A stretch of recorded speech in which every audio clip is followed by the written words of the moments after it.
Je bénis l'Éternel, notre Dieu, qui a renouvelé sa bonté aujourd'hui encore, parce que la parole de Dieu nous dit, il la renouvelle chaque matin.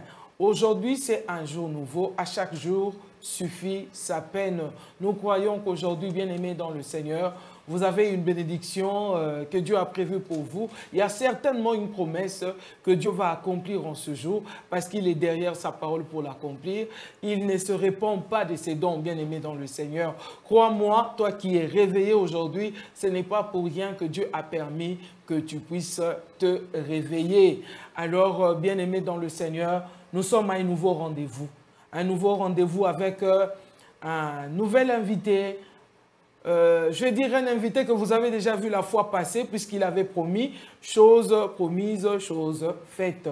Il est là pour réaliser sa parole. Au moins, on a encore des gens qui promettent et qui réalisent. Hein.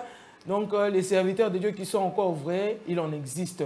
Il est revenu pour continuer là où il avait arrêté l'autre fois. Et je pense qu'il y a une personne qui attend écouter cet homme de Dieu. Moi, personnellement, j'aimerais encore être béni par lui ce soir parce que Dieu l'a choisi comme ce canal pour nous afin que nous soyons bénis. Alors, nous continuons avec notre thème sur le prophète, la prophétie de nos jours.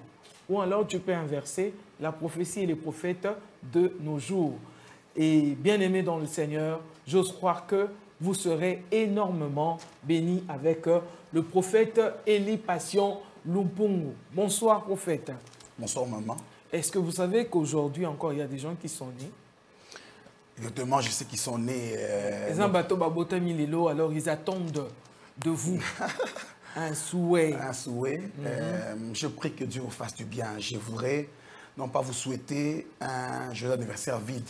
Je voudrais que Dieu se souvienne de vous, celui qui a permis que vous veniez au monde en ce jour, qu'il vous donne de l'éclat.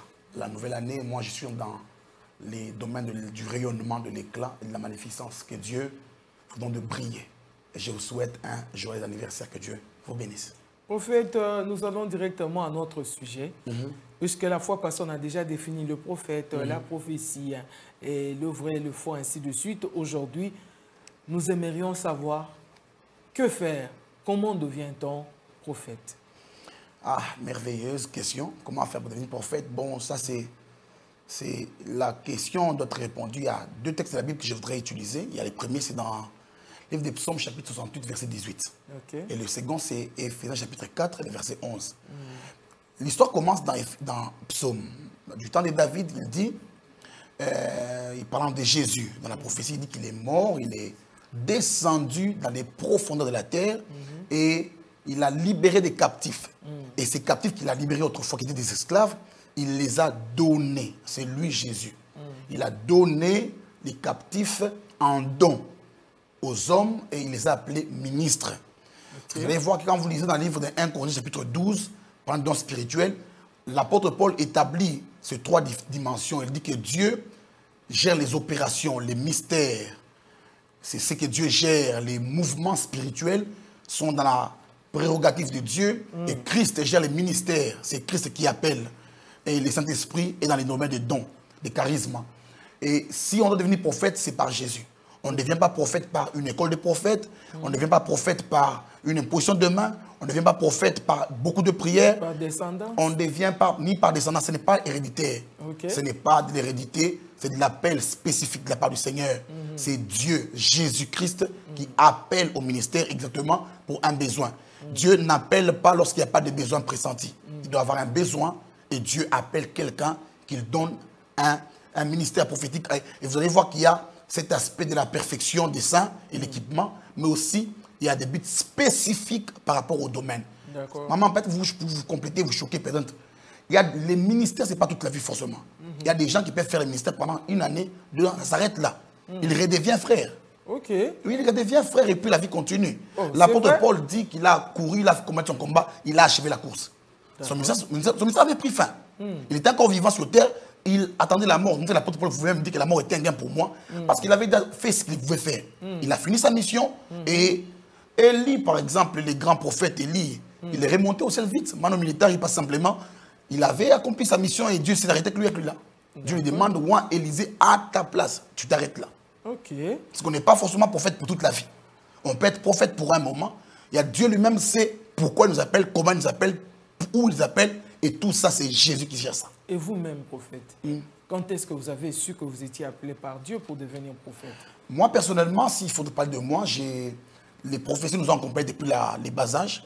Il sera prophète, je me rappelle toujours que nous étions à la maison, un jour à Lubumbashi, il y a un prophète qui est venu. Je voudrais appeler charlatan, prophète charlatan qu'on appelle, je ne voudrais pas faire de polémique, les amis qui sont tête chauve, qui nous ont prophétisé pour dire il sera prophète. Okay. Et puis bon, c'est resté comme ça, et puis des années, là les tics, les réflexes commencent à venir, c'est juste qu'on a grandi avec comme ça, et puis bon, un jour Dieu t'appelle, tu dis que j'ai commencé. Moi je me rappelle que par rapport à mon appel, la vie chrétienne c'est depuis toujours, mais l'appel de manière spécifique, j'ai commencé à... Je me rappelle quand j'étais encore beaucoup plus jeune, j'étais dans l'évangélisation, j'ai servi comme évangéliste, j'ai prêché, on m'appelait frère Jean. Mais très technique comme ça, c'est la nuit du 2 au 3 août 2007. Et Dieu m'est apparu, j'étais à la montagne de prier, Dieu m'est apparu et il m'a parlé clairement par rapport à mon ministère. Et là, j'ai commencé. Ça y a beaucoup de contraintes des familles, des poids spirituels, mais j'ai quand même commencé comme cela. Ah, vous, ce n'était pas par vision? Non, Dieu m'est apparu comme ça. Je l'ai vu dans mon esprit. Et d'ailleurs, même, je me rappelle la nuit, il m'a demandé de faire quelque chose. J'étais à la montagne, je sortais dehors. Il m'a dit de prendre une pierre, de la lancer vers les hauts. La pierre est montée. Et Dieu m'a dit, tu as compris que j'ai dit, Seigneur, je n'ai rien compris. La pierre est montée, elle est descendue. Dieu m'a dit, la pierre ne quitte jamais de la terre vers le ciel sans qu'il y ait une force qui l'a prise et qui l'a projetée. Il dit, c'est moi qui te prends et qui t'amène vers les hauts. Le jour où tu vas oublier que c'est moi qui t'amène vers les hauts, je retirerai ma force et tu tomberas vers les bas. Et vous pensez que c'est plus crédible lorsque Dieu vous parle à vous-même que lorsqu'il part de la bouche d'une autre personne? Là, vous voyez, maman, on ne peut pas vous engager, vous, par une autre personne. Le ministère, c'est un engagement dans un gouvernement. On doit vous parler à vous-même. C'est vous qui signez le contrat. Je peux ou ne pas l'accepter. C'est un contrat dans un gouvernement. Dieu me fait confiance. Il veut m'engager pour lui. Je signe le contrat, je ne sais pas pour une autre personne. Tout ce que les autres peuvent dire, peuvent être des suppositions et consorts, ça doit venir de moi-même. Dieu doit me parler de moi-même. À Samuel, Dieu a parlé par lui-même. Mais cela a été confirmé par Élie. La confirmation n'était pas les besoins de Dieu. Ce n'était pas les besoins de Dieu. Élie n'a pas confirmé en soi les ministères. Élie a orienté Samuel à écouter la voix de Dieu. Que dire d'Anania? Tous ces gens-là, c'est Dieu qui parle lui-même d'abord. Vous voyez, le problème, c'est que la Bible dit dans Job chapitre 33, verset 14, que Dieu parle tantôt d'une manière, mais cependant, nous ne prenons pas attention. Dieu parle toujours, maman. Dieu parle 24 sur 24 heures. Dieu ne s'arrête jamais de parler. Là où nous sommes maintenant, Dieu est en train de parler et il parlera encore après ici. S'il peut vous parler, vous n'écoutez pas sa voix, mais ça n'empêche pas qu'il vous a parlé. Comment faire pour reconnaître un vrai prophète? Cette question, elle est très complexe. Elle est très complexe. Les prophètes Moïse, dans son temps, disent ceci, vous reconnaîtrez un prophète par l'accomplissement de ses prédictions. C'est ce que le prophète Moïse a dit.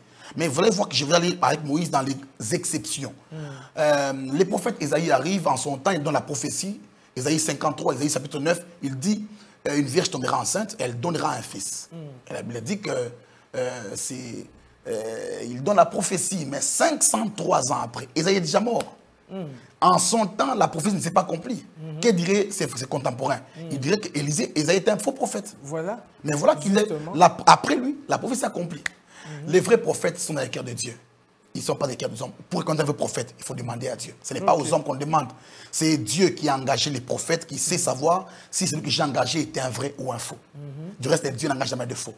Dieu éprouve d'abord ses hommes et puis il les engage.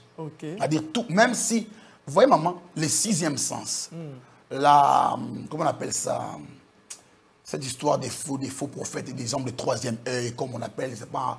Tous ces éléments-là. Ils peuvent aussi prédire les événements. La prédiction des événements n'est pas la spécificité d'un prophète. Un prophète peut dire des choses qui ne sont pas. Vous voyez, j'ai soin d'écrire un livre sur les mystères et l'orientation. Nous avons des prophètes de mystères. Il y a des prophètes qui ne prophétisent pas par voix audible comme ça, mais ils sont là pour sonder l'écriture et déchiffrer les mystères de la parole. Mais il y a des prophètes qui sont là, qui ne prêchent pas, qui aussi ne prêchent pas. Ils sont dans l'orientation. Ils viennent et vous disent, Dieu a dit ça, ça, ça, ça, ça. Tous sont prophètes de Dieu. D'accord. C'est Dieu qui sait. Ok. Donc, il y a, lorsqu'on lit la parole de Dieu, nous comprenons qu'il y a le don prophétique. Il y a aussi le ministère prophétique. Est-ce que vous pouvez établir la différence entre les deux? C'est l'un de nos livres aussi qui chante d'écrire. Il y a les prophétiques, les prophétismes, les prophètes, la prophétie et tous ces éléments-là. Bon, déjà que les prophétiques, c'est les mouvements. Les prophétiques, c'est les mouvements. C'est tout ce qui est lié aux prophètes. Les prophétismes, c'est aussi ces mouvements. Mais dans les prophétismes, nous avons les vrais et les faux prophètes exactement. Mais les prophétiques, c'est la manière dont un prophète exprime son ministère. Mais la prophétie, elle, ou les gens qui ont le don de la prophétie, les dons sont donnés à tout le monde. À la manière de la grâce de Dieu. Dieu, par rapport aux besoins, il peut donner les dons même à des animaux. Nous avons dans la Bible les prophètes Anne, l'âne de Balaam qui a prophétisé. Balaam était sur un âne, mais il ne voyait pas que l'ange avait une épée de guerre devant lui. Et l'âne lui a dit, tu montes sur moi chaque jour, je ne refuse jamais, mais voilà qu'il y a devant moi un ange. Quand l'âne a parlé, le prophète a vu qu'il y avait un ange avec une épée de guenille. C'est un prophète. Parce qu'il amène un message. Nous avons les corbeaux d'Élie. C'est un prophète. Nous avons la mâchoire de Samson. C'est un prophète. Mais prophétiser, ce n'est pas forcément l'art de prophète. Ce n'est pas l'exclusivité des prophètes. Quand la Bible dit dans les derniers temps, je répandrai de mon esprit sur toute chair, il dit vos fils et vos filles prophétiseront. Il n'a pas dit vos fils et vos filles deviendront des prophètes. D'accord. Les prophètes, c'est un agent du gouvernement. Quand on parle du prophète, c'est les fonctionnements. Les prophètes, son ministère, c'est d'en bâtir des prophètes. C'est bâtir l'église. Il travaille pour le perfectionnement ou la fixation des prophètes dans la génération. Mais son rôle, ce n'est pas forcément de prophétiser et tout ça. Et le don de la prophétie est donné à l'église. Nous avons des évangélistes qui prophétisent, des pasteurs qui prophétisent, même des chrétiens simples. C'est un don. Les dons sont donnés à qui Dieu veut. D'accord. Maintenant, cette sœur-là, cette sœur qui prophétise pendant le culte, on l'appelle prophétesse, elle aussi, le fait qu'elle ait donné un message. Ça peut être vrai ou faux. D'une certaine mesure, ou si Dieu l'appelle, elle est prophétesse. Qu'elle ne prophétise ou pas, elle est prophétesse parce que Dieu l'a engagée. Mais maintenant, si elle prophétise pendant les cultes, nous ne savons pas savoir si elle est prophétesse ou pas. Mais nous disons qu'elle a donné la prophétie simplement. On peut s'arrêter là. Mais si elle n'est pas prophétesse, comme Dieu l'a déclaré pour elle, on va l'appeler prophétiseur. D'accord. Il y a des prophétiseurs aussi. Oui, il y a des prophétiseurs. Il y a des gens qui ont les dons de la prophétie. Ce sont les prophétiseurs. Et ça vient et ça part. Il peut prophétiser aujourd'hui, demain, il doit pour pouvoir... Les prophétiseurs ont même de pouvoir prier pour entendre la voix de Dieu. Non, mais parce qu'aujourd'hui, on va dire qu'il y a prolifération carrément des prophétiseurs. Oui, il y en a mais qui s'appellent prophètes quand même. Qui s'appellent prophètes quand même. Parce que si nous allons même dans des forêts, là où il y a des prières, ainsi de suite, Otoke Nangomba, Otoke Nazamba, ainsi de suite, et là-bas, vous trouvez encore vraiment, je dirais, toute une légion. Carrément. Yes, bon, finalement, ce qu'il y a... en cela, il y a 2-3 éléments qui entrent en jeu. Il y a des vrais prophètes qui sont aussi en forêt, mais qui s'ignorent simplement. Il y a des vrais prophètes qui fréquentent des mauvais prophètes, qui deviennent des mauvais prophètes. Il y a des prophètes, il y a des prophétiseurs qui sont en forêt, qui par audace et autoproclamation, comme on disait à l'émission précédente, les autoproclamés, ils ont eux-mêmes fait prophète. Celui qui s'engage lui-même, qui se nomme lui-même, ne sera pas payé parce qu'à chaque travail, il y a un salaire. Quand ils ne sont pas payés, ils vont rançonner les peuples de Dieu. Maintenant, les prophètes qui ne se connaissent pas, ils sont peut-être qui ne se connaissent pas parce qu'ils ont été offensés, parce que je parlais autrefois de l'offense du ministère prophétique. Dans les églises où on n'aime pas les prophètes, on a offensé l'office des prophètes et ils ont quitté l'église pour aller ailleurs. Il y a des prophètes qui sont prophètes de Dieu, qui sont aussi en forêt, comme moi, quelquefois, je vais en forêt aller prier. Je ne pars pas pour prophétiser en forêt. Et je me demande comment ils font. Quelqu'un est dans son coin en train de prier, je quitte là où j'étais, je viens, je commence à dire, lorsque je priais, Dieu m'a parlé de vous. Comment ils font? Ça peut être vrai aussi, maman. Ça peut être vrai. Vous voyez, Saül n'était pas allé trouver la prophétie. Mais avant que lui ne vienne, la prophétie l'avait déjà précédé déjà. Dieu a dit à Samuel qu'il y a un homme qui viendra chez toi demain et tout ça. C'est-à-dire qu'il peut se faire que tu vas pour prier et Dieu par quelqu'un d'autre. Ça peut arriver, maman. Vous voyez, les choses de Dieu, arrêtons de prendre Dieu comme un enfant de course qu'on va maîtriser. Vous voyez, à un moment, les problèmes, le phénomène miracle, mani, faux, vrai. Où les gens m'ont posé cette question, je leur ai dit, si Dieu les fait, en quoi ça change Dieu? Il est toujours Dieu. Dieu fait ce qu'il veut. Dieu n'est même pas lié, je peux choquer les gens, Dieu n'est même pas lié à la Bible. Dieu fait ce qu'il veut. Il peut faire ce qui est dans la Bible, il peut faire ce qui n'est même pas dans la Bible, il peut le faire. Il est Dieu. Blanche dit à Marie, c'est mathématique, intervalle ouvert et fermé. Rien n'est impossible à Dieu. Dit que Dieu peut faire ce qui est possible, Dieu peut faire même ce qui n'est pas possible. Dieu peut faire ce qui est écrit et ce qui n'est pas écrit. Pour reconnaître un vrai prophète, il faut seulement aller vers Dieu.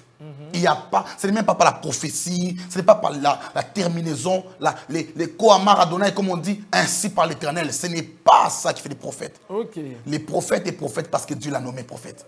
Dans les gouvernements du royaume, fonctionnement prophétique doit donner et il a un message. Tout ce que nous disons aux gens n'est pas notre message. C'est nous exerçons l'office des prophètes. Mais chaque prophète a un message spécifique que Dieu lui a donné. Gloire au Seigneur. Alors, prophète Élie, vous ne voyez pas comme la prophétie aujourd'hui, comme nous le voyons, comme nous le constatons, la prophétie à gauche, à droite, ainsi de suite. Moi, je pense que, ou je pense aussi que ceux qui sont en train de nous suivre penseraient peut-être comme moi, que ça commence à faire de l'ombre à la connaissance profonde de notre Dieu. Bon, les problèmes, maman, je voudrais répondre à cette question-là, c'est... L'autre fois, je vous disais d'en parler. Hein. Il y a d'un côté l'espiritisme, la spiritualité. Il y a la théologie. Il y a les problèmes doctrinaux. D'accord. C'est bizarre, la théologie. Les grands problèmes que nous avons, c'est la théologie, maman. Ah, vous pensez? Je crois, je vais vraiment en arriver. C'est la théologie. Parle-nous, prophète. Le problème, c'est que les gens ont voulu expliquer Dieu. Les gens ont voulu prendre les cerveaux et expliquer Dieu. Maman, c'est impossible. Et moi, je le dirai encore. Je le demanderai. Je crois que je ferai ce que nos pères ont fait.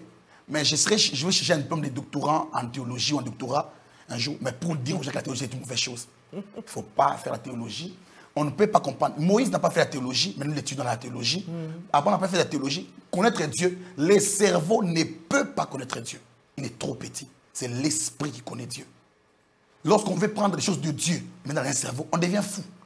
Quand vous lisez, je suis revenu sur 1 Corinthiens il y a 2 jours passés, j'ai lu 1 Corinthiens, 2 Corinthiens, 3 Corinthiens, on vous dit, au chapitre 1, 2, 3, plutôt de 1 Corinthiens, l'apôtre Paul dit, c'est vantant d'être sages, ils sont devenus fous. C'est la théologie. Les théologiens sont plus, c'est de la folie, c'est de la pire folie. Parce qu'on ne peut pas mettre Dieu dans un contexte, le définir. Dieu n'est pas définissable. Dieu, il y a aussi la théologie biblique. Hein. Non, maman, je crois que l'étude biblique est une bonne chose, mais pas la théologie biblique. Il y a le mot théologie ne peut pas faire partie d'un concept d'un chrétien. Maman, mon père s'appelle Lumpungo. Je ne peux pas faire la lumpongologie. Je ne peux pas étudier mon père. Il m'a enfanté. Je n'étais rien. Je n'existais pas dans le corps. Lui était déjà vivant. Je ne peux pas l'étudier. J'ai des années de retard sur lui que je ne connaîtrai jamais. Okay. Je ne peux pas les connaître. C'est lui qui me connaît parce que lui m'a vu naître. Il m'a pris entre ses mains. Il m'a fait grandir. Ben, quand je parle de la prophétie qui fait l'ombre à la connaissance de Dieu, c'est-à-dire de la parole de Dieu, exactement, maman. Clairement apprendre, puisque nous avons la Bible et les hommes des dieux. Exactement, maman. Le problème, c'est que la prophétie fait la parole de Dieu. On ne peut pas séparer la prophétie de la parole de Dieu. Bien quand sûr. La Bible dit que Dieu parle, d'une manière, la prophétie est une voie d'expression de Dieu. Dieu parle par les autres. Dieu ne parle pas seulement par la prédication. J'en pense que la prédication, c'est les seuls. Vous voyez, les on dit, non, non, sérieux. Pour une personne, ça peut être le moment de chanter. On chantait, là, Dieu lui parle. Le problème est ça que les hommes de Dieu, les prophètes, hein, ils ont donné accès même à des personnes païennes. Avant que tu offres un numéro de téléphone à pasteur, il commence à. Vous pensez que les choses peuvent se faire de cette manière-là? Cette personne n'est pas venue à l'église, n'a pas écouté les enseignements de Dieu, et cette personne a besoin d'écouter Dieu lui parler de sa propre vie, d'une certaine manière. Dieu, le Père des grâces, les superlatifs. L'amour révélé et manifeste. Dieu a parlé aux païens. N'est-il pas entré dans la chambre de Nabuchodonosor, écrire au mur de sa chambre? Il n'a même pas toqué la porte, sans permission. Dieu parle à tout le monde. Vous voyez, maman, Dieu peut nous prêcher, Dieu peut nous prophétiser. La prophétie ne fait pas l'ombre. Le problème de l'Église, c'est que l'ignorance tue tout le monde. Et les pasteurs et les prophètes. Pour la plupart des gens, ils n'ont pas été formés. Ils ne sont pas allés dans des écoles spécifiques où on enseigne des gens. On les enseigne quoi? On n'enseigne pas Dieu. On enseigne les vertus, la moralité, on enseigne les valeurs, on enseigne comment connaître, détecter, lire, interpréter un texte biblique. Ils n'ont pas fait cela. Et lorsqu'un homme n'a pas été enseigné, qu'on ne les condamne pas. Les premières personnes à connaître sont d'abord nos pères qui n'ont pas enseigné. Aujourd'hui, ils fustigent les enfants. Mais au départ, eux-mêmes n'ont pas enseigné. Et comme ils n'ont pas enseigné, qu'ils les acceptent plutôt leur erreur et qu'ils reprennent à enseigner. Si vous n'enseignez pas les prophètes, vous ne les enseignez pas. La plupart de ces gens qui s'appellent doctrinaux, théologiens, ces gens sont des pervers, excusez-moi de les dire. Pourquoi? Parce qu'ils n'enseignent pas sur le prophétique. Mais qui dit le prophète comment? Comment savoir que c'est un faux? Si un pasteur, je vais passer son nom ici, un pasteur a dit une chose qui m'a beaucoup touché un jour, il a dit ceci. On ne peut pas apprendre un enfant à reconnaître un vrai billet, à reconnaître un faux billet, si on ne l'apprend pas à toucher les vrais régulièrement. Lorsqu'il touche les vrais régulièrement, les vrais. Le jour où tu auras un faux, il dira, ce n'est pas les vrais que je touche souvent. Enseignons aux gens, dans nos églises, ayons des enseignements chaque année sur les prophètes. Prêchons les enseignements prophétiques. Les enfants comprendront qui est prophète, qui n'est pas prophète, qui est un vrai, qui est un faux. Et au maximum, ça limitera les dégâts. Mais quand on n'enseigne pas ça, on va critiquer. Et les critiques n'ont pas... Maman, ça fait plus de 20 ans qu'on est prophète. Ça n'a pas changé. Ça a plutôt grandi encore. Pas simplement, ça n'apporte rien. Ce n'est pas parce qu'on a critiqué que les gens n'iront pas en forêt. Ils iront en forêt. Qu'on critique, ils vont donner de fausses prophéties. Qu'on critique, il y en aura encore des faux et des très faux. Du reste, les faux prophètes ne font pas partie de l'office des docteurs. Ils font partie de la prophétie de Jésus-Christ. Il a prophétisé cela. La prophétie doit s'accomplir. Oui. Ils viennent parce que le Christ l'a prophétisé. Et vous ne pensez pas que les enfants de Dieu sont devenus quelque peu superficiels, hein? Superficiels par rapport à tout ce que nous sommes en train de dire là? La superficialité des enfants de Dieu, c'est la maison maman. J'ai à l'église chez moi des jeunes frères qui n'ont 22 ans, 23, 24, 25, mais qui prêchent bien, qui sont profonds dans la parole. Je n'ai pas de mes enfants dans la foi. Ils sont très assis parce que j'enseigne. Pendant beaucoup d'années, j'enseigne et j'ai la grâce de pouvoir donner mes enfants dans des églises connues de la place ici, à des prêcheurs de séminaires. Les pasteurs sont revenus me dire, tu as des enfants, tu as des pasteurs, tu peux te reposer maintenant là. Maman, l'apôtre Paul dit ceci, jusqu'à ce niveau ici, pourquoi vous êtes encore au lait maternel? C'est ça l'église. Au lieu de pouvoir donner aux gens la nourriture solide, on donne le lait maternel. On vous prêche n'importe quoi. Un pasteur vient, il prend dans un message de 50 minutes, il critique d'abord 20 minutes ou 30 minutes. Et puis il vous prêche Jésus pendant. C'est pas les... Moi j'ai toujours dit, Jésus n'a pas tué Satan. Satan est aussi éternel, il ne meurt pas. Quand on dit Satan éternel, ce n'est pas pour offenser des gens, il est éternel. Dans la Bible, on dit qu'il ira dans l'enfer éternellement. Parce qu'il ne va pas mourir là-bas dans l'enfer. Jésus, dans Matthieu chapitre 4, il a rencontré Satan. Il n'a jamais dit, ah, c'est toi le criminel assassin qui détruit le monde. Je l'ai tué aujourd'hui. Il n'a jamais tué Satan. Il a vaincu le diable. Il est parti. Il nous a laissé le diable pour que nous puissions. Notre victoire n'a un sens que par rapport à la présence du diable. Alors, c'est nous les pasteurs, maman, qui devons enseigner. Nous voulons qu'ils ne soient plus superficiels. Enseignons la révélation. Laissons les enfants quitter des choses. Quittons là, Hébreux chapitre 6, verset 1. Laissons les éléments, des fondements là. Commençons à monter un tout petit peu. Prêchons les enfants les mystères. Pourquoi est-ce que dans la Bible, lorsque l'eau s'échange plutôt en sang, c'est une malédiction? Et pourquoi quand le vin est changé, quand l'eau est changée en vin, c'est une bénédiction, et quand le vin est changé en sang, c'est une bénédiction? Prêchons ça aux gens. Prêchons la verge d'Aaron. Pourquoi elle a fleuri pendant 8 heures? Ce sont les éléments de la révélation. Quand un homme grandit, il a bien une nourriture solide.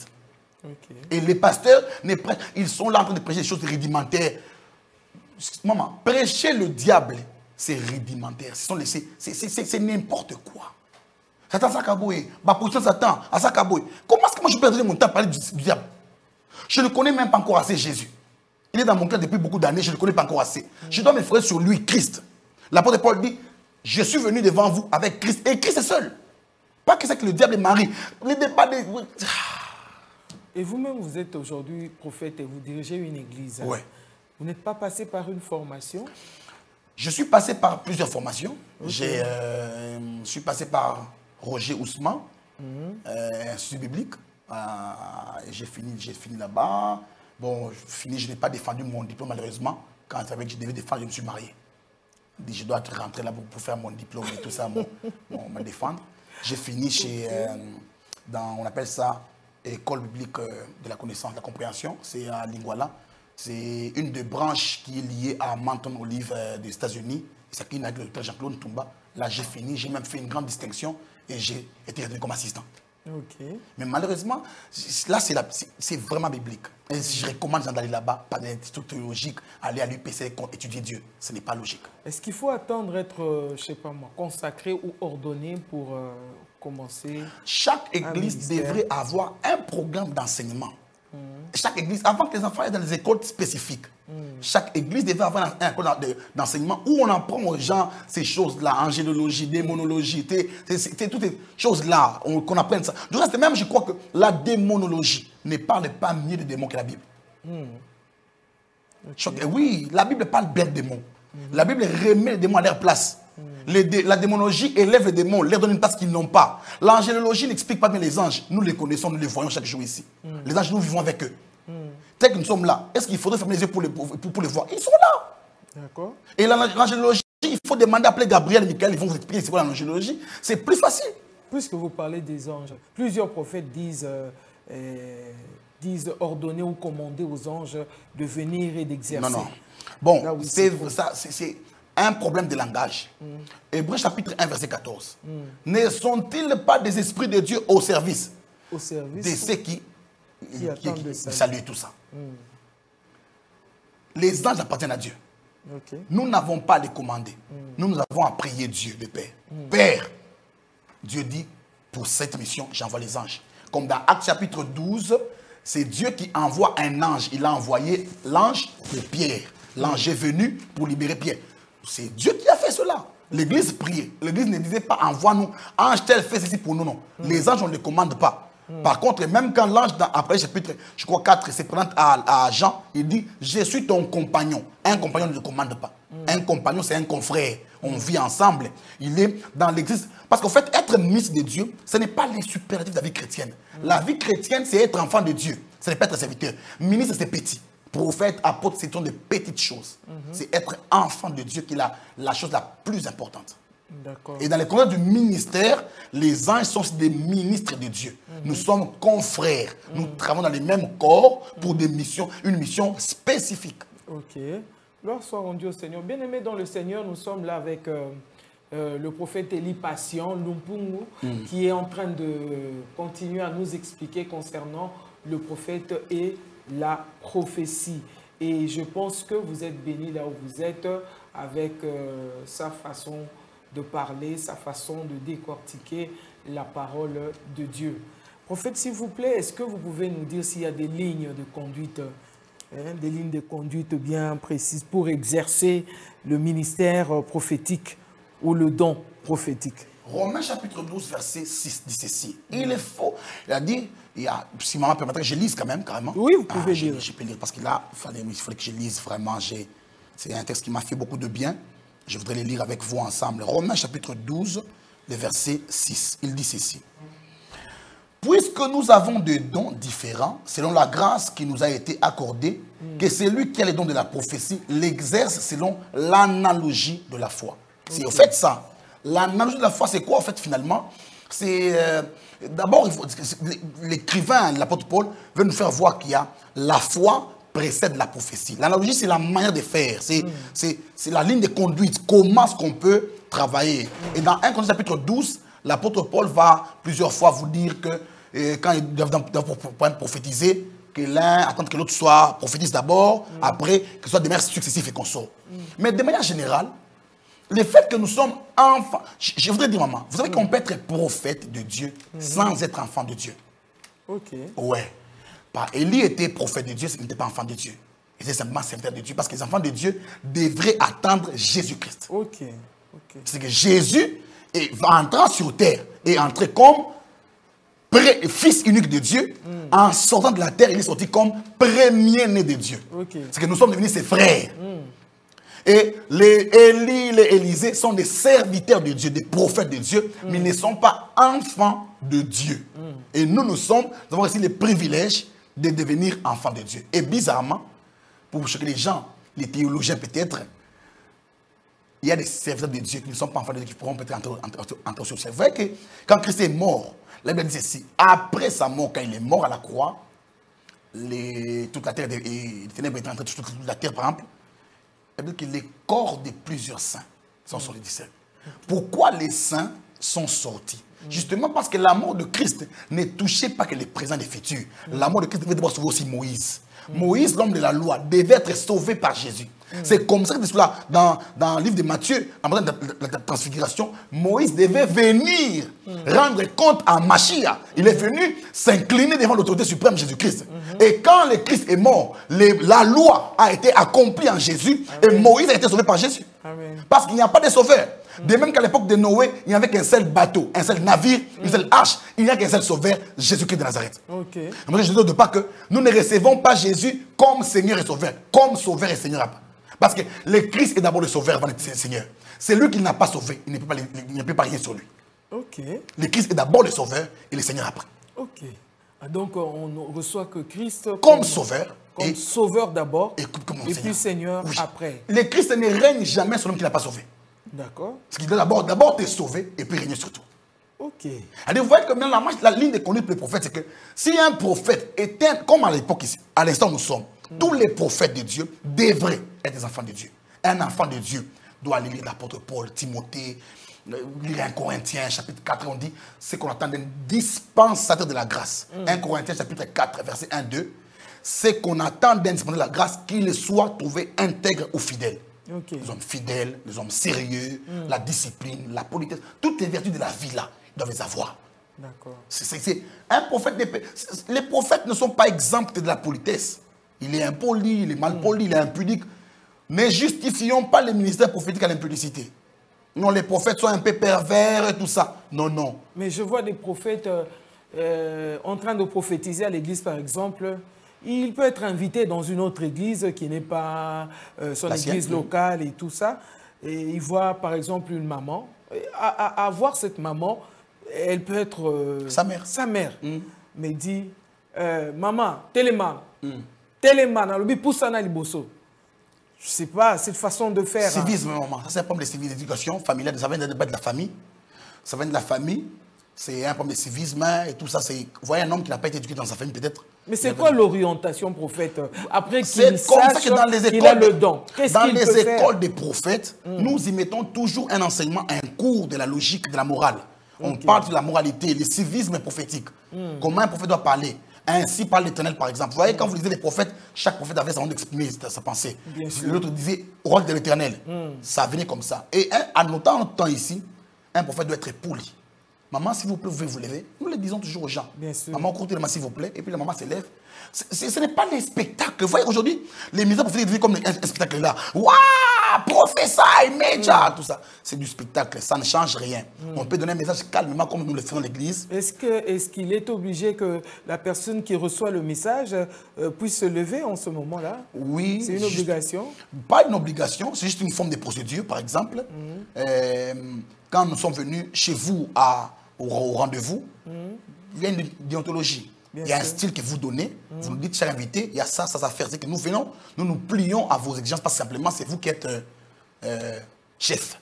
On va le dire comme cela. Exactement. Quand on prouve sur une personne, pour être indexé personnellement, par politesse, vous levez. C'est la parole de Dieu. Autant nous respectons la parole Bible, autant nous devons respecter la prophétie. Quand on dit chez nous à l'église, quand on veut lire la Bible, on veut la prêcher, tout le monde se lève. Et quand on prouve sur toi, autant la Bible est la parole de Dieu, autant la Bible a la parole de Dieu, autant la prophétie. Est-ce qu'un pasteur, un enseignant peut engendrer aussi des fils prophètes? Exactement, maman. Est-ce que tous vos enfants à la maison font ce que vous faites, maman, à la maison? Non, pas forcément. C'est-à-dire, la Bible dit que la nature doit nous enseigner. Si les parents mécaniciens peuvent enfanter des présidents de la République. Parce que nous voyons aujourd'hui, vous avez des enfants à l'église. Quand ils voient un prophète, par exemple, venir enseigner à l'église, après qu'il soit parti, celui-là qui sait, quand lui, bon, il se dit peut-être qu'il a cet appel-là prophétique, cette grâce prophétique. Après que celui-là soit parti, demain ou après-demain, vous apprenez qu'il se trouve à l'église ou l'église qui est dirigée par le prophète qui était venu à l'église. Donc, la réponse est que moi, j'ai la grâce prophétique, alors je dois être conduit ou dirigé par un prophète. Après l'enseignement, le problème, ce n'est pas l'enfant d'abord, c'est d'abord son pasteur. D'accord. C'est d'abord les points du pasteur. Quand les papas voient que son enfant a une habilité quelconque, les papas ne doivent pas commettre son enfant. Les parents qui enferment trop leurs enfants, qui offusquent l'office des prophètes, finiront par vivre des rébellions comme ça. Moi, quand je vois qu'à l'église, il y a un enfant qui a un tel appel, que je n'ai pas cela, je l'envoie moi-même officiellement. Je dis, va chez tel ami là-bas, va apprendre ça. Je l'envoie, je dis, tel ami frère, je t'envoie mon fils là-bas, il vient apprendre ceci, cela. Et l'enfant part là-bas, il apprend, il revient dans la maison. Les parents, nous avons nos enfants à l'école, non? Ils vont aller le matin à l'école et puis ils reviennent à la maison. L'enfant, quand il est envoyé, il reviendra. Mais quand l'enfant part comme un rebelle, il ne reviendra jamais. Ok. Et ça parce que nous les offensons.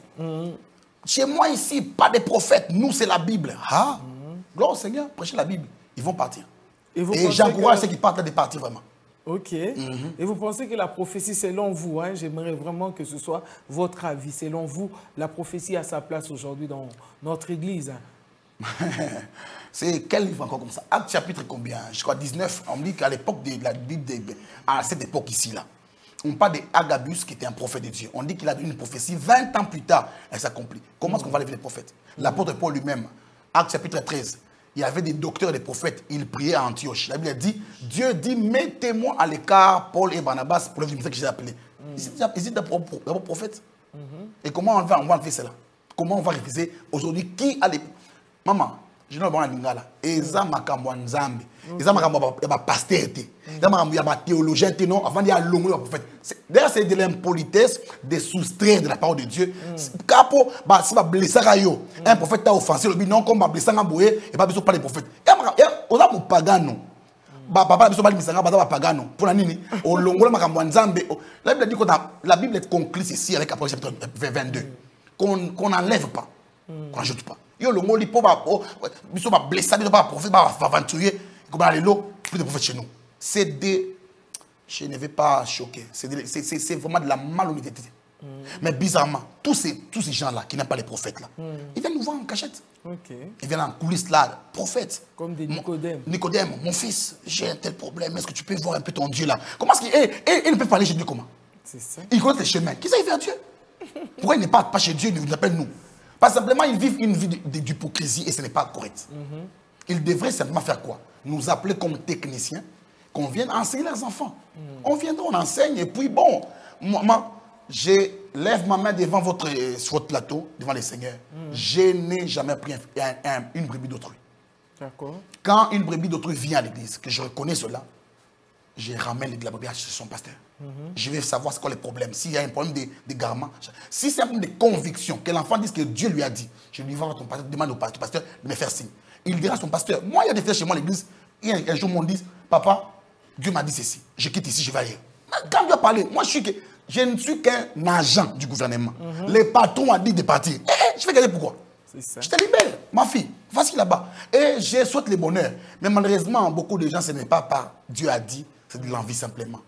Et quand un homme veut échouer, il faut l'aider à échouer, maman. Il faut l'aider à échouer bien, lui donner même une chaise pour échouer calmement. Et quand il échoue... Mais la parole de Dieu le dit, hein, celui qui se sanctifie, se sanctifie. Et celui qui continue aussi. Qui continue on va l'aider à échouer. Comme ça, quand il va échouer, il sera au moins l'un témoin visible de l'échec. Et il reviendra quand même à la maison, il sera beaucoup plus calme. Est-ce qu'il y a une relation, je veux dire, une relation spécifique hein, entre la Bible, c'est-à-dire la parole écrite de Dieu, et la prophétie? La Bible elle-même, c'est la prophétie. Parce que les premiers livres de la... Vous voyez voir que dans toute la Bible, il y a plus de prophètes que des apôtres, que tout ça. Il y a plus d'abord des prophètes. Elle-même, c'est la prophétie, c'est une prophétie écrite. Le problème avec la Bible, c'est que les gens qui ont écrit la Bible n'étaient pas forcément des hommes de Dieu. Vous voyez, quand on parle de l'école théologique, on parle des 70 érudits. On dit qu'ils se sont convenus. On ne parle pas des enfants de Dieu. Non. Le problème, c'est cette subtilité-là qui me met un peu mal à l'aise, qui est des païens. Bon, Dieu utilise ce qu'il veut, hein. On croit cela. Mais vous voyez, quand un homme écrit d'une source impure, la pureté peut sortir, mais avec toujours un peu d'impureté. Hein, vous voyez, lorsque je demande à quelqu'un de l'eau à boire, l'extérieur du verre peut être sale, l'eau intérieure est pure. Mais à cause de la saleté du verre d'extérieur, cela peut donner un peu un dégoût. Exactement. C'est un peu à ce niveau qu'il y a un problème. Et c'est comme ça que vous voyez, la Bible nous amène à beaucoup de problèmes. Avant que l'écrit ne soit donné, les peuples vivaient avec les prophètes seulement. Dieu parlait et les gens suivaient. Mais quand la parole commençait à être écrite, le problème est arrivé. On va commencer par quoi? L'interprétation. Acte chapitre 15, conférence de Jérusalem. L'apôtre Jacques était bien aimé, conflit. Pierre dit aux gens, ceci, cela, j'ai vu une vision, une a descendu. Dieu m'a envoyé chez une corneille, par exemple. Tout le monde refuse. Non, ce sont des païens, et tout ça. Et les débats commencent là. Quand c'est écrit, chacun commence à interpréter. C'est comme une dissertation. Les mêmes questionnaires, chacun voit de sa manière. Selon vous, vous êtes prophète, qu'est-ce qui cause beaucoup de problèmes? C'est la réception du message ou l'interprétation? L'interprétation. En fait, parce qu'il y a la réception, oui, l'interprétation et la transmission aussi. Le problème, c'est... ce qui cause vraiment du Les trois problèmes créent des problèmes. Okay. La réception du message. Vous voyez, par exemple, quand on parle de français, il y a un pasteur un jour qui dit, j'ai une blague que j'ai entendue qui m'a fait rire. Il dit en Lingala, Bouliaka Sainte-Seine, Bouliaka Nzamba Pesabiso, Bakito, Lipa, Navigno. Mais il a bâti le droit Misato. Il prit les pains et les rompit. Rompit, on est le mot route à Israël. Oh là là. C'est là, à ce niveau-là déjà, la transmission. Quand il vous dit que les rompit aux Israël, les gens, ces fidèles à lui vont dire quoi? Rompir la macaroni, moko boué, aux yeux en gros, tu n'as tout ça. C'est les problèmes à ce niveau-là. Deuxième problème, c'est les problèmes de l'interprétation. Si vous interprétez mal, la Bible dit, c'est l'apôtre Pierre qui parle, il dit quoi? Il ne faudrait pas que la compréhension de l'écriture, comment l'écriture, fasse objet d'une interprétation personnelle. C'est l'apôtre Pierre qui dit dans 1 Pierre chapitre 1 au verset 20. Il dit quand on comprend mal la Bible, on l'a mal comprise. Quand vous la comprenez mal, au fait, tout devrait... Je vais revenir sur quelque chose. Ah, c'est merveilleux. Je voudrais parler de la Bible comme un roman d'amour. La Bible, c'est le roman d'amour le plus parfait écrit de la main de Dieu. Ces romans d'amour, c'est les romans d'un jeune garçon, un bougard. Quand David l'a vu, il a dit qu'il était le plus beau dans plus des mille. Il s'appelle Jésus. Il est venu sur terre, il a quitté sa maison, sa famille. Il vient sur terre parce que son père a établi un principe. L'homme quittera son père et sa mère. Quand il était encore garçon, il n'a pas quitté. Quand il est devenu homme, il a quitté son père comme Dieu. Il est venu sur terre pour trouver une femme. Et il a trouvé une femme qu'on appelle l'Église. Il a fiancé la femme officiellement, selon que 1 Corinthiens chapitre 6 le dit, les arts de l'esprit. La prénote a été versée, lève de la croix. Et la femme lui appartient jusque-là. Maintenant, le problème, c'est que quand il remonte, il dit à la femme, chez nous, mon père est très exigeant. Pour habiter dans ma famille, tu ne sais pas comment mon père se comporte. Alors j'ai avec moi mon égal, c'est mon frère jumeau. On appelle les messieurs Saint-Esprit. Je laisse sur terre ici avec toi. Il va travailler sur toi pour te perfectionner, t'inculquer les valeurs de notre famille. Les civils chez nous.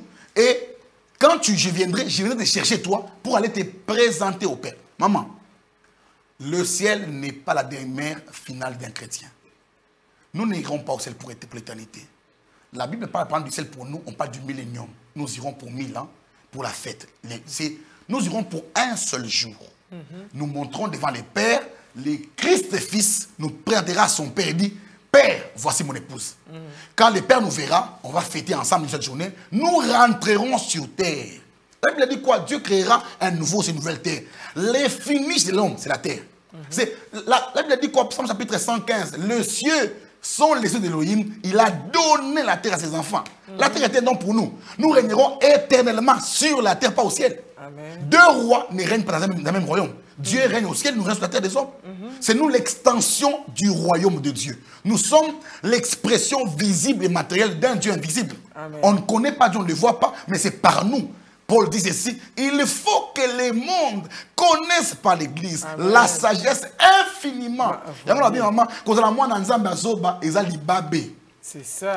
Les enfants de Dieu, même les plus petits, doivent être techniquement très intelligents. Amen.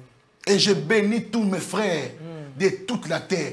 Soyez intelligents. Que Dieu renouvelle votre connaissance au nom de Jésus. Amen. Hein? Dans le chapitre 12, verset 4 dit quoi? Daniel. Je crois que ça sera aussi le dernier. Aïe, aïe, aïe, aïe, aïe, mon Dieu. Garde ces livres secrets afin que plusieurs, au temps de la fin, lisent et qu'ils accèdent à la grande connaissance. Maman, il y a des choses à connaître, les choses de Dieu. Nous devons pousser les enfants de Dieu à lire la Bible. Mais le problème, c'est que lire la Bible, ce n'est pas la recommandation de Dieu. Dans Josué chapitre 1, verset 8, méditez. Dans Psaume chapitre 1, 6, méditer. Nous devons la méditer. Méditer, c'est qu'il y a l'esprit de la lecture, mais il y a aussi l'interprétation, la compréhension par le Saint-Esprit. Aucun chrétien ne peut comprendre la pensée de Dieu sans que l'eunuque les frères biologiques de Jésus, le Saint-Esprit. D'autant plus il appelle les aortos. Même la prophétie doit être examinée à la lumière Ouf, de la parole. maman, ça c'est un autre problème. Ça, je ne dis pas encore Amen. Je ne dis pas encore Amen parce que l'examen de la prophétie, il faut comprendre bien, quand l'apôtre Paul parle de la prophétie, il parle du don de la prophétie. On n'examine pas la prophétie d'un prophète. On examine la prophétie d'un prophétiseur. C'est ça dans votre Bible là-bas. Quand l'apôtre Paul parle dans 1 Corinthiens chapitre 12, au verset 41, il dit, quand l'un prophétise, d'autres doivent faire tout ça, le réalisateur doit avoir pitié de nous, même 5 minutes de plus. Merci le réalisateur, sois gentil. Même 5 minutes de plus, tout simplement. Please. Quand l'apôtre Paul parle, il dit quand l'un prophétise, que les autres se taisent d'abord. Parce qu'il demande de l'ordre dans les prophétismes.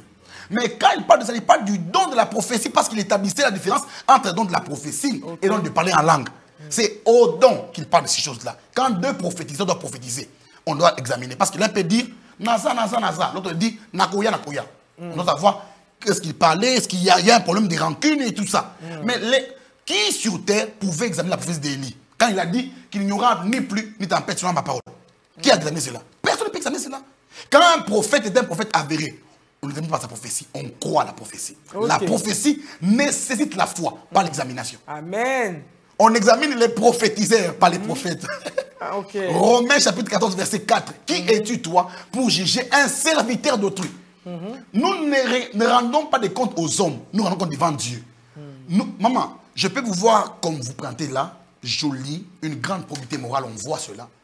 Mais on peut en vous. Prophète, Papa Jaco, Nakiti papa. Papa Nakiti liboso na papa Nakiti. C'est toujours les prophètes, c'est pas moi. Papa Jaco le kinayo, papa Jaco Nakiti liboso na le kinayo. Nakiti liboso na yo. C'est-à-dire, maman, vous allez avoir une grande probité morale, mais Christ sait si vous êtes vrai ou faux. Voyez, les églises traditionnelles, on travaille plus sur la probité morale. Les m'as-tu vu, l'extérieur. Tout ça, c'est des lenteurs, Dieu vous bénisse. C'est de l'hypocrisie. Tout fait, tout flamme. L'apôtre Paul, Éphésiens chapitre 2, verset 4 à 8. Il dit quoi? Il dit que nous ne sommes pas sauvés par les œuvres. Nous sommes sauvés par la grâce. Les œuvres, c'est quoi? Sans la religiosité. Nous sommes sauvés par la grâce. Maman, votre salut n'est pas lié à ce que vous faites pour les hommes. C'est lié à Dieu. C'est vous qui êtes sauvés, maman. C'est votre esprit. Et c'est Dieu qui sait que maman Astrid n'a pas la probité morale. Elle est ma fille, mon enfant. Mais pas d'autres personnes, maman. Nous devons dire qu'elle est une bonne servante de Dieu, mais Dieu c'est une mauvaise servante. Christ dit quoi? Au dernier temps, le livre de Matthieu, plusieurs me diront, Seigneur, Seigneur, n'ai-je pas fait ça en ton nom? Il dira quoi? Je ne vous ai, ni même pas je ne vous connais pas, je ne vous ai jamais. Prophète, Bomba. On a bombi maman. Bomba, on va le faire prochainement. Oui, on va le faire prochainement. En tout cas, on reviendra. Ce qui est sûr, on reviendra. Parce que quand on va prophétie, on va prophète. Et ça, Makambo, il faut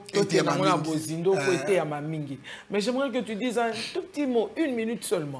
1 minute, parce que le réalisateur est gentil. Il nous avait ajouté 5 minutes. Là, il nous reste 2. Donc, je vous donne une. Très bien, très cher, bien-aimé réalisateur. Je commence par toi. Sois béni par Jésus-Christ. Amen. Et prochainement, deviens même le DG. Je dis Amen pour lui. Deviens même le DG de l'entreprise. Oh non, il y a un autre DG. Les DG qui est là, que Dieu donne une promotion, mais que l'autre réalisateur comme les envers nous, que Dieu les garde aussi. Qu'il devienne aussi DG. Il a le droit de devenir DG dans sa vie aussi. Si, je n'ai pas dit qu'il devienne seulement ici. Il devient DG. Il peut devenir déjà ailleurs, maman. Là, nous sommes d'accord. Ah, ça, je suis. Alors, un dernier mot, c'est que je vais demander 3 choses. La première chose, arrêtons d'offenser l'office des prophètes. Amen. Deuxième chose, ne critiquons pas, proposons. Lorsqu'il y a des méfaits, critiquer n'a rien changé sur terre. Mettons-nous ensemble, proposons des enseignements techniques aux prophètes pour qu'ils changent. Et quatrième chose, prions pour les prophètes qui sont vrais. Prions, soutenons-le. Ne soyons pas dans les critiques, faux prophètes, pour prophètes. Plus on critique, ils s'amplifient, ils deviennent beaucoup plus nombreux. Par contre, les écoles de prophètes ne devraient pas être des écoles où on enseigne seulement aux gens comment voir.